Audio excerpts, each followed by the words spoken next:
इस दास के ऊपर दया बख्शी है, वो दिव्य दृष्टि दे दी इस ज्ञान को समझने की और इनके अज्ञान की परख करने की, और वो आपको आसानी से करवा देगा। दास 2 मिनट में समझ जाओगे वास्तविकता क्या है। सतलोक के अंदर ऐसी ही सृष्टि है, ऐसे ही मनुष्य, वह पशु पक्षी नहीं है, ये कीड़े मकोड़े नहीं है। वहाँ सदाबहार वृक्ष है और सदाबहार वहाँ के का जो किस्मत सेब संतरे और फल फूल फ्रूट सारे सदाबहार हैं। वहाँ जाने के बाद प्राणी ना वृद्ध होता ना उसकी मृत्यु होती। ये जितने भी हैं, विशेषकर राधा स्वामी पंथ, जय गुरुदेव पंथ, ये सच्चा सौदा सिरसा वाले और जगमाल वाली वाले और ये ठाकुर जी वाले, एक दनौद भिवाड़ी वाले, ये सारे नरे बबुल के पेड़ उग गए। अपने आत्माओं ये बताते हैं कि सतलोक में परमात्मा निराकार है, और इन्हें ना सतलोक का पता। सतलोक क्या है?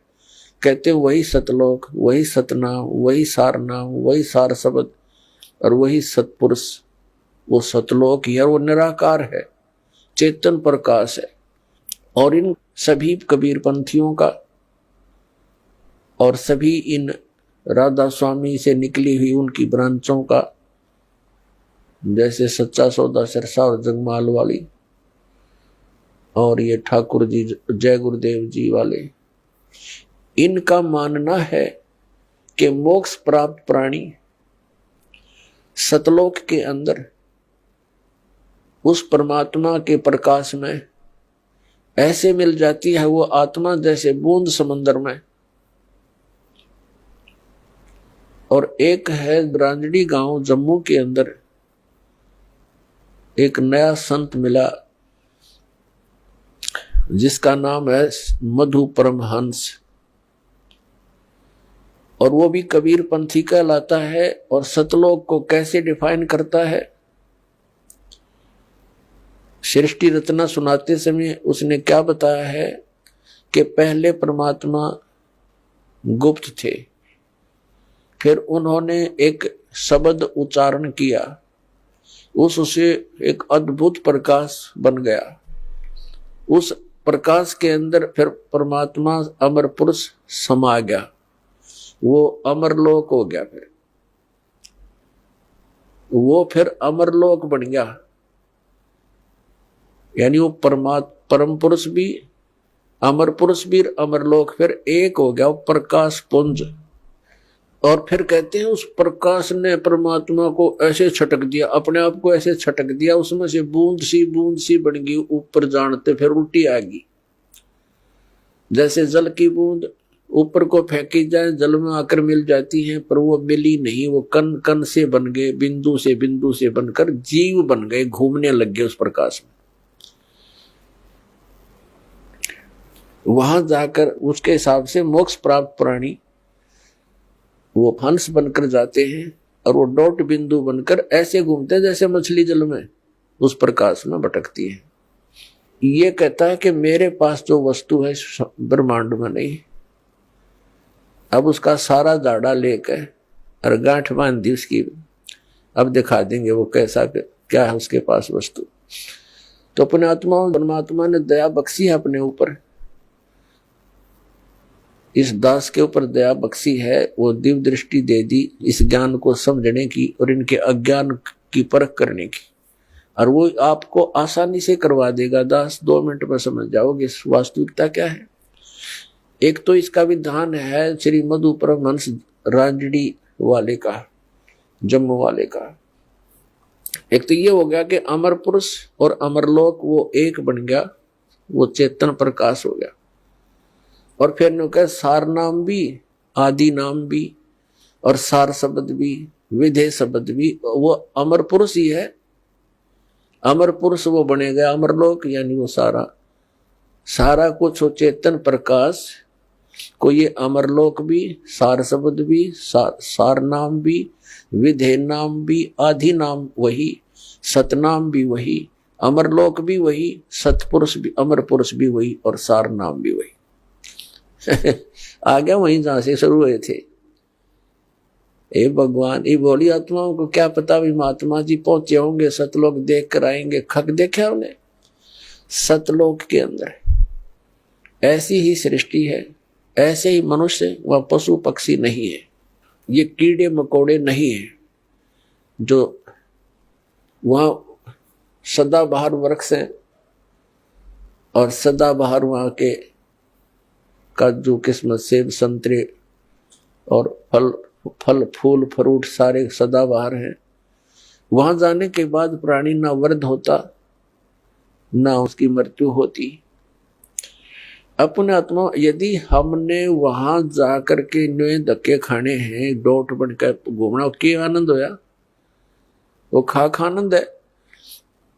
मोक्ष का अर्थ होता है वो जिसके ऊपर जैसे कोई बंधन में ना हो। हम यहाँ कर्मों के बंधन से बंधे हुए हैं, वहां कर्म नहीं है। निष्कर्म में मोक्ष प्राप्त होता है, बिना किए प्राप्त होती हैं सब सुविधाएं, उसको निष्कर्म में मुक्ति मानते हैं।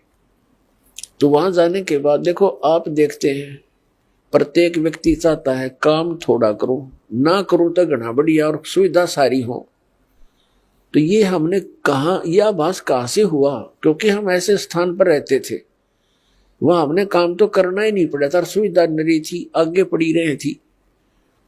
फिर दूसरा कोई बूढ़ा होना नहीं चाहता, वृद्ध अवस्था को कति पसंद नहीं करते, यानी 80 साल तक भी बाल काले करते रहे हैं और दांत कृत्रिम टडवाए ले हैं, और कुछ थोड़ी बहुत सेहत बूढ़ा सा ना दिखो है। और फिर मृत्यु कोई नहीं चाहता, और दोनों compulsory.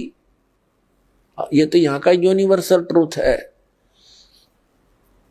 Hard and fast rule है। तो इसका कि वृद्ध भी होगा और मृत्यु भी होगी, और हम दोनों पसंद नहीं करते, दोनों कंपलसरी होंगी यहाँ पर। इसी प्रकार कोई काम करना नहीं चाहता, हम उच्च शिक्षा किस लिए प्राप्त करते हैं कि हम कुर्सी पर बैठे दफ्तर के नीचे नौकर हों, घंटी बजाएं, पानी पिलाओ, चाय लाओ, हैं? काम कुछ नहीं करना पड़े, तनख्वाह मिला गणी ठाठ से रहे। तो ये हमारी प्रवृत्ति जो यहाँ हम एक नकल कर रहे हैं, एक लकीर पीट रहे हैं सतलोक के उस सुख को भूल कर, उसको छोड़कर, और वो वही प्राप्त हो सकती है। बबूल के पेड़ पर यदि कोई आम खोज रहा है, बबूल के वन में, और वहां कोई आम ढूंढ रहा है, उस जैसा मूर्ख नहीं। तो हम इस बबूल के वन में, इस काल के लोक में, और वो सुख खोज रहे हैं सतलोक वाले। यहाँ के स्वर्ग महास्वर्ग में भी वो सुख नहीं है। तो वो बातें परमात्मा ने हमें याद दिलाई हैं। तो प्रसंग चल रहा है कि सतलोक के अंदर आपको मनुष्य शरीर मिलेगा। वहां 3 पोर्शन है सतलोक के। जैसे अपनी कैपिटल है, राजधानी है दिल्ली, और दिल्ली एक स्टेट भी है। तो दिल्ली का जो बाह्य दिल्ली है, ग्रामीण क्षेत्र है जो, वो तो समझो बाहर की दिल्ली। फिर बीच का बाजार आ गया, और फिर प्रधानमंत्री यानी अपना सेक्रेटरीट जो राजधानी स्थल है। ऐसे ही वहां का विभाजन है। तो बाह्य जो क्षेत्र है कति बाहर के साइड का सतलोक का, उसमें बाग बगीचे, फल, झरने, नदियां बह रही है। उसके नेक्स्ट जो सेकंड पोर्शन है, उसके अंदर पूरे आपके बहुत सुंदर सुंदर महल बने हुए जो खाली पड़े हैं, जहां से आप आए हो छोड़कर। एक एक परिवार का पूरा द्वीप है। जैसे आप किसी भी अधिकारी, कर्मचारी या पैसे वाले सेठ के मकान को देखोगे, वो क्या बनाता है? बड़ी कोठी हो, एक अच्छा आगे आंगन हो, लान जिसे बोलते हैं, और उसके अंदर फल फ्रूटों के पौधे पादे लगे हो, बगीची बनी हो, झरना लगा रखा हो, तालाब हो। इस तरह की हम सुविधा खोजते हैं। और हम पिकनिक मनाने जाते हैं, पहाड़ देखने आ जाते हैं, बड़े बड़े सुंदर स्थान, झरने देखने जाते हैं। ये हमारा स्वभाव वहां से बना हुआ है। और यहाँ तो हम जाते हैं, वहां जेब कटवा कर आ जाते हैं, 10,000 रुपये ले गए कुल्लू और मनाली मई जून जुलाई में, और अपने पैसे खर्चो, वह कुछ दिनों के लिए इधर उधर सैर सपट्टे करो और पैसे बर्बाद करके वापस आ जाओ। यहाँ का तो ये सुख है। और सतलोक में जाने के बाद वो कभी अभाव नहीं, कोई खर्च नहीं और किसी किस्म का कोई दुख नहीं। तो अब हम कोई मरना नहीं चाहते और ये परिवार बना रहो, हम मरा नाम न कति जरूरत नहीं, चाहे दुखी और भी हो जावा, हम यहाँ से नहीं जा सकते, जरूरत ही नहीं हमने जाने की फिर। लेकिन यह मृत्यु खतरनाक हमारे लिए और वृद्ध अवस्था, और ये सारा वहां होगा और वहां फिर दुख नहीं, कोई काम नहीं, अपना बहुत ही सुविधा है आपको। वहां भी आपको परमात्मा की याद बनी रहती है, परमात्मा की जो सिमरन वहां भी आपने करना होता है। उस सिमरन का इतना आनंद आता है,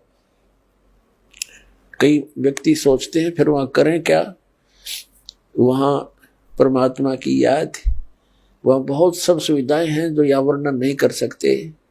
वहां आपको पता भी नहीं चलता कितना समय बीत जाता है और आप सदा सुखी रहते हो, कोई राग द्वेष नहीं, कोई ऐसी चीज का अभाव नहीं जिससे राग द्वेष बने, कोई ऊंचा बड़ा नहीं, छोटा बड़ा नहीं, वहां पर सबको एक जैसी सुविधा है। तो ये सतलोक के अंदर सभी सुविधाएं हैं और वहां पूर्ण मोक्ष है वो प्राणी, कोई प्रतिबंध नहीं। क्योंकि जितने भी यहाँ कानून बनाए जाते हैं निकम्मे आदमियों के लिए बनते हैं। जो नागरिक अच्छे होते हैं वो तो वैसे अपना सद्भावना से रहते हैं, वो कोई अपराध करते नहीं। तो वहां सभी नागरिक सही हैं, उनका कोई द्वेष नहीं, राग नहीं, क्योंकि यहां से वही प्राणी जाएगा जिसका नेचर सुधर जाएगा और भक्ति धन हो जाएगा। तो यहाँ आपका व्यवहार और स्वभाव सुधारने के लिए प्रैक्टिकल कराया जाता है। तो आप यहाँ आते हो सत्संग में, आप यहाँ आकर के एक तो ज्ञान सुनते हो, ज्ञान सुनो, फिर ज्ञान के ऊपर उसके अमल करो कि जो वचन कहे जाते हैं ये किसी डूम बाट के गीत नहीं, ये परमात्मा का दिया हुआ मार्ग है, परमात्मा के दिए हुए वचन है, ज्ञान है। और आप यहाँ आए किस उद्देश्य से हो इतनी दूर, आप ज्ञान सुन के उस पर प्रैक्टिकल करें, उसको अंजाम में लाए, उसके ऊपर उस गाइडलाइन पर चलें। अब जैसे यहाँ आते हो आप, यहीं से अपने आप को सुधारना शुरू करो। जैसे सभ्य लोग होते हैं, बस में बैठे और कोई देखा कोई वृद्ध है, उसको कहते हैं अपने साथ एडजस्ट कर लेते हैं, आओ आप बैठ जाओ। और कुछ ऐसे नेक होते हैं अपनी सीट छोड़ देते हैं, आओ जी आप बैठ जाओ। तो पुछले पुण्य कर्मी प्राणी है वो, ऐसे स्वभाव जिनका बना हुआ, अरे किन्हों का क्यों खड़ा रहे, तो वो कैसा व्यक्ति है। तो ऐसे ही आपने ये एडजस्टमेंट, ये प्रैक्टिकल यहाँ करना है। किसी चीज की कोई अभाव हो भी जाए तो उसमें ज्यादा व्याकुल नहीं हो, अपने आप को एडजस्ट करना सीखे, एक दूसरे को अपने साथ सेट करके अपना टाइम ऐसा बढ़िया बितावा। 3-4 दिन यहाँ रहो इतने, तो इसी प्रकार हम यहाँ उन्हीं को वहां जाएगा जिसका स्वभाव भी बदलेगा और आपका अंदर अभिमान कम हो जाएगा। अभिमानी प्राणी वहां नहीं जा सकता। तो यहां से आपको बिल्कुल सुधार के और भक्ति से परिपूर्ण करके तो वहां भेजा जाएगा। तो वो व्यक्ति फिर वहां जाकर एक सभ्य समाज बन जाएगा। वहां विकार होते ही नहीं, क्योंकि वो शरीर ऐसा नहीं है, वहां विकार नहीं। तो कहने का भाव ये है कि वहां जाकर के हमने वो सब सुख प्राप्त होंगे।